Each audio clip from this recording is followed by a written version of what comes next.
Welcome to Let's Read the Word Together, renewing the mind, the spiritual battle within.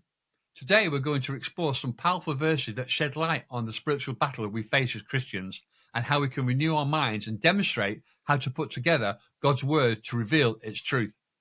Let's start with Ephesians 6:12.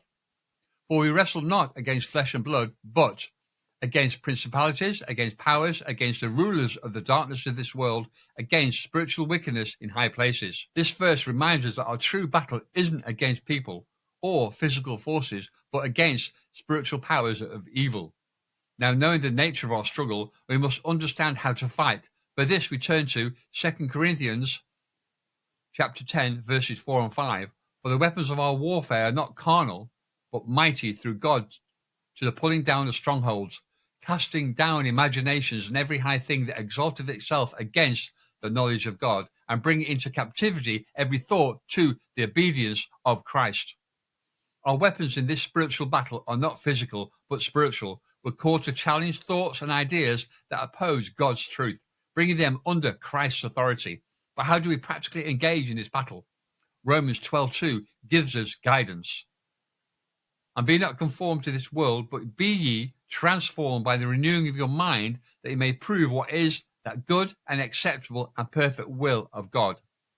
This verse teaches us that transformation begins in the mind. We are called to resist conforming to worldly patterns and instead allow God to renew our thinking.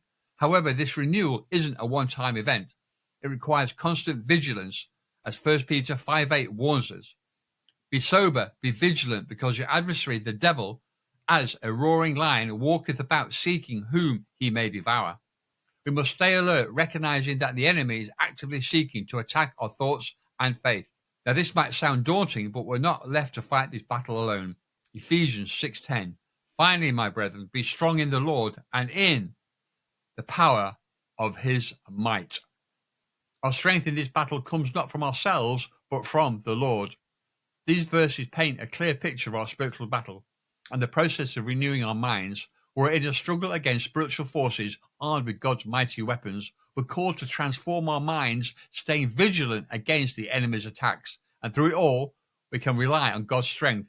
Let's commit to this ongoing process of mental renewal, standing firm in our faith and allowing God's truth to shape our thoughts and actions. As we do so, we'll find ourselves growing stronger in our faith and becoming more effective witnesses for Christ in this world. Until next time, God bless.